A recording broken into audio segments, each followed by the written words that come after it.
Salepur BJP विधायक प्रार्थी अरिंदम राय एक जनसंपर्क रैली रे सालेपुर पागदु बाहरी गोपीनाथपुर रामेश्वर बाहाबलपुर दे शिशुआ पर्यंत जाइथिला। अरिंदम एही रैली रे एही सबु अंचल एक खोला गाड़ी रे गस्त करने सहित साधारण भोटर को भेटिथिले।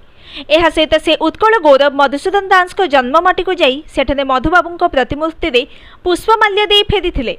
एही रैली बहु संख्यार समर्थक जोड़ी होइथिले।